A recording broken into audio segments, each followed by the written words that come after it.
이방인이다라고 하는 제목으로 우리가 말씀을 좀 나누려고 합니다. 사실 이스라엘 백성이 아닌 모든 사람들은 다 이방인이라고 볼 수 있겠죠. 성경에는 바울도 유대인과 헬라인을 구분했습니다.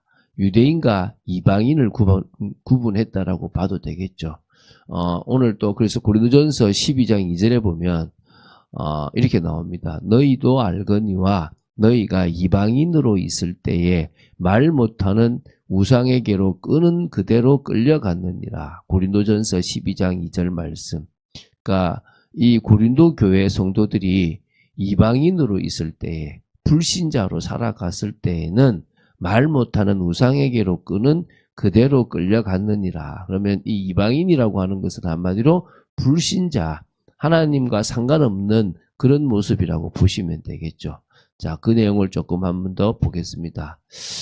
에베소서가 인간의 영적 상태를 잘 설명하고 있어요. 1장 같은 경우에서는 구원받은 성도가 어떤 복을 받았고 어떤 부분에 나아가야 될 것인가 나오고, 2장에는 또 불신자의 모습까지도 이렇게 쭉 잘 나와 있습니다. 그래서 특히 2장은 아주 이렇게 설명적인 부분들에서 다 상당히 잘 돼 있다고 보시면 되겠죠. 그죠? 그래서 그런 의미에서 이 에베소서는 이 2장 12절에 우리 오늘 본 것처럼 그리스도 밖에 있는 인간의 어떤 그런 모습을, 어떤 현실을 적나라하게 이렇게 설명했습니다. 세상은 과학과 문명이 발전하고 풍요로워졌지만 하나님을 떠난 인간의 근본 문제는 해결되지 않았습니다. 여전히 있습니다. 더 공허하고요, 더 비참해집니다. 남들이 볼 때는 되게 고상해 보이고 성공한 것처럼 보이지만요, 그 안으로 들어가면요 심각합니다. 그래서 오히려 후진국 저 드러난 문제가 있는 사람들이 더 사실은 가능성도 있고 나아 보입니다. 대단하게 선진국이나 좀 괜찮은 데는요, 겉으로 볼 때는 멀쩡해 보이는데 속으로 들어가면 썩어서 문드러져 있는 거죠. 사람들은 자신이 자유롭다고 생각하지만 실제로는 죄에 묶였고요, 사단의 권세 아래 묶여 살아갑니다. 그래서 이런 묶여 있는 상태를 이방인, 불신자라고 보고 있거든요. 그래서 단순히 민족적인 의미에서 이방인을 말하는 부분뿐만 아니라 하나님과 관계가 끊어진 모든 인간의 상태다라고 보셔도 됩니다. 그래서 그리스도 안에서 우리가 이방인에서 하나님의 자녀로 영적 이스라엘로 들어왔다는 게 감사하죠. 자, 그러면 이방인, 불신자의 현실에 대해서 보면 되겠죠. 그때 너희는 그리스도 밖에 있었고 이스라엘 나라 밖의 사람이라. 약속의 언약들에 대하여는 외인이요, 세상에서 소망이 없고 하나님도 없는 자이더니. 한번 봅시다. 그리스도 밖에 있는 백성이죠. 언약 밖의 백성입니다. 인간의 가장 큰 문제는 가난이 아니에요. 질병이 아닙니다. 그리스도 밖에 있다는 거예요. 이게 보여야 돼요. 내가 그리스도 안에 있다. 어휴, 내가 그리스도 밖에 있다. 주여, 이래야 되는 거예요. 사람들은 몰라요. 그리스도 밖에서 아무리 돈이 많아도요, 예를 들면 나무가 있는데 이 나무한테 좋은 햇빛, 좋은 물, 좋은 양분을 주는데요, 뿌리가 땅에 딱 박혀 있을 때는 이 모든 게 축복이죠. 좋죠. 뿌리가 뽑혀져 있는 나무면 태양빛이 비치면 마릅니다. 영양분을 주면 주고 또 뭡니까? 물을 줄수록 썩어가고 변질됩니다. 병듭니다. 딱 뿌리를 땅에 두고 있으면 그건 모든 게 다 응답이고 축복입니다. 그리스도 안에 있다는 게 그런 의미입니다. 그리스도 밖에 있으면요, 아무리 좋은 것도 다 문제가 됩니다. 오늘 이게 깨달아져야 돼요. 그래서 그리스도 없는 인간은 죄 문제를 해결할 수 없고 하나님을 만날 수가 없는 겁니다. 이스라엘 밖의 사람입니다. 하나님의 은혜와 전혀 상관없는 사람입니다. 구약시대 이스라엘은 하나님의 언약과 계시를 받은 특별한 백성입니다. 이방인은 하나님의 말씀과 은혜를 알지 못한 채 살아가고 육체와 마음에 원하는 것을 하고 살아가는, 하나님 보실 때 본질상 진노의 자녀였습니다. 하나님을 알 수 있는 특권도 예배의 축복도 전혀 관계없는 자들이었습니다. 그런데 우리가 뭐요? 누구보다도 예배의 자리, 누구보다도 은혜의 자리, 누구보다도 하나님과 교제의 자리로 들어갔다는 거예요. 과거에는 그랬는데 약속의 언약들에 대하여는 외인인 겁니다. 이제 언약과도 상관이 없는 겁니다. 하나님께서 아브라함과 이삭과 야곱과 이스라엘에게 주신 그 구원의 언약이 이방인하고는 아무 상관이 없습니다. 이방인은 그 약속을 알지도 못하고 그 약속과 관계되어 있지도 않습니다. 그렇기 때문에 뭐도 없습니까? 소망도 없어요. 소망. 성공하겠다는 게 소망이 아니에요. 우리 가정 잘 되겠지. 소망이 아니라니까요. 우리가 하나님의 영광이 임하여 우리가 부활의 몸을 입고 영원히 살 수 있는 거예요. 이 100년이라는 시간은 영원한 시간을 위한 기회입니다. 그 기회의 시간이 예수님을 믿음으로 소망을 가지게 되는 거거든요. 근데 불신자는 소망이 없습니다. 성공해 분들 아무 없죠. 한마디로 하나님도 없습니다. 하나님을 떠난 인간은요, 영적으로 고아와 같은 존재입니다. 아주 비참한 거죠. 그러니까 하나님 없는 인생은 방향을 잃은 배와 같아요. 그래서 이 마가복음 7장 25절부터 30절에 예수님이 아마 이 여인 때문에 두루와 시돈으로 가지 않았나 싶어요. 수로보니게 여인이 있어요. 찾아봤어요. 예수님을 찾아봤어요. 그래서 자기 딸이 귀신 들렸는데 고쳐달라고. 근데 예수님이요, 그래 내 딸아, 이런 게 아니고 자식에게 주는 거를 걔한테 주는 거 봤냐 이래요. 나는 이스라엘을 위해서 왔지 이방인을 위해서 온 게 아니다 그래요. 그때 이 여자가 그래요. 맞습니다. 당연히 자녀를 위해서 오셨죠. 그런데요, 걔도요, 자녀의 밥상에서 떨어지는 부스러기를 먹는 게 마땅한 거 아니겠습니까?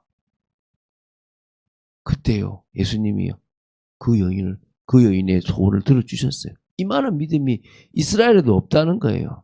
오늘 여러분들이 믿음 있게 되기를 바랍니다.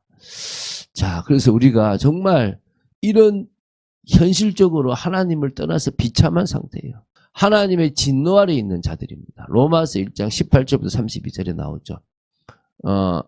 이 내용이요, 어찌 보면은 불신자들을 가장 잘 표현해놨다라고 보시면 됩니다. 하나님의 진노가 불의로 진리를 막는 사람들의 모든 경건하지 않음과 불의에 대하여 하늘로부터 나타난다라고 얘기해요. 그래서 이들은요, 우리가 이방인일 땐 진리를 막는 사람들이었어요. 모든 경건치 않음과 불의 때문에 결국은요, 진리를 막고 하나님 앞에 진노를 받게 되는, 그래서 결국은요, 하나님 말씀을 듣기 싫어하고 자신의 욕심대로 살아가죠. 하나님을 알지만은 하나님을 영화롭게도 아니하고 하나님께 감사치도 아니하는 삶입니다. 하나님이 우리에게 은혜를 주시지 않으면 우리 살아갈 수 없잖아요. 우리가 뭐 지금 생명도 건강도 다 하나님 주신 거거든요. 근데 당연한 걸로 생각하는 거예요. 여러분, 우리에게 주어지는 이 산소도 당연한 게 아니에요. 우리가 매일 먹는 음식도 당연한 게 아니라니까요. 하나님이 인간을 위해서 베풀어 주신 은혜입니다. 그런데요, 그 하나님의 자리에 하나님의 영광을 두는 게 아니라 썩어질 우상하고 바꿔버렸어요. 사람과 새와 짐승과 기어다니는 동물 모양의 우상하고 딱 하나님의 자리를 두고 바꿔버렸다는 거예요. 얼마나 어리석습니까? 하나님을 하나님으로 모셔야 되는데 다른 걸 하나님이 향하는 거예요. 한마디로요, 피조물을 조물조보다 더 섬기는 겁니다. 그래서 이제 그런 악한 존재가 되어져 버렸죠. 그리고 이제 뭡니까? 마음에 하나님 두기를 싫어하는 그런 존재가 되어져 버렸습니다. 마음에 하나님 두기를 싫어해요. 아예 꽤 자꾸 찔리게 하니까 두기 싫어하죠. 죄악을 행하는 자들까지 옳다 그래요. 자기들만 행하는 게 아니라 그런 일들을 행하는 사람들은 옳다라고 하는 거예요. 심각하죠. 그러니까 하나님께서요, 마음의 정욕에 더러운 대로 내버려 두셨어요. 로마서 1장 24절에 서로 욕되게 놔둬버린 거죠. 그러니까 하나님이 욕되게 한 게 아니라 가만히 놔둬버리니까 욕되게 살아가는 거예요. 여러분, 이 세상은요, 하나님이 섭리하지 않고 간섭하지 않으면요, 더 악을 향해서 달려갈 수밖에 없는 존재들입니다. 아니, 고상하잖아요. 더 발전하잖아요. 착각하지 마세요. 지금 정치를 보세요. 지금 경제를 보세요. 지금 가정을 보세요. 안타깝다니까요. 정말 예수님 안 믿으면 우리 답이 없는 겁니다. 그래서요, 내버려 두셨다는 것은요, 마음의 정욕대로 내버려 두고 부끄러운 욕심대로 내버려 두고 그 상실한 마음대로 내버려 두셨다는 거예요. 이게 1장 24절, 1장 26절, 28절 로마서에 이렇게 잘 설명해 놨어요. 그래서 하나님의 진노가 단순한 미래의 심판말이 아니라 이 땅에 그냥 내버려 두신 것 자체가 심판인 거예요. 이방인들이었던 우리가 과거에 이런 모습이었는데 결론적으로 뭡니까? 그러나 이제는 멀리 있던 우리가요, 그리스도 예수 안에서 그리스도의 피로 가까워졌습니다. 하나님과 상관없던 우리, 그리스도 밖에 있었고 언약 밖에 있었고 소망도 없었고 하나님도 없던 우리가 예수 그리스도의 십자가로 하나님과 가까이 갈 수 있었고요. 이제는 뭡니까? 오직 성도들과 동일한 시민이요 하나님의 권속이 되었어요. 외인이 아닌 겁니다. 이게 얼마나 감사합니까? 우리가 그런 존재가 됐어요. 그래서 우리는 그 은혜를 늘 감사하고 살아가야 될 줄로 믿습니다. 자, 고린도전서 12장 2절. 그런 의미에서 다시 한번 보세요. 너희도 알거니와 너희가 이방인으로 있을 때에 말 못하는 우상에게로 끄는 그대로 끌려가느니라. 우리가 알거니와 우리가 이방인으로 있을 때에 말 못하는 우상에게로 끄는 그대로 끌려갔다. 지금도 사람들이요, 성도들이요, 그 불신자처럼 되고 싶어서 안 달랐다. 안타까운 거죠. 쳐다보지 마세요. 저는요, 일부러 반대로 가요. 성공이 된다라고 하는 길이 아닌 다른 길로 가려고 그래요. 왜입니까? 영적인 것부터 누리려고. 예수님 말씀하셨잖아요. 야, 세상에 문이 두 개가 있어. 넓은 문이 있고 좁은 문이 있어. 넓은 문은 당연히 가는 길도 넓을 수 있겠지. 좁은 문은 길이 협착하고 좁겠지. 많은 사람들이 넓은 문을 향해서 달려가. 근데 나는 너희들에게 말해. 좁은 문으로 가. 그게 생명으로 인도하는 길이야.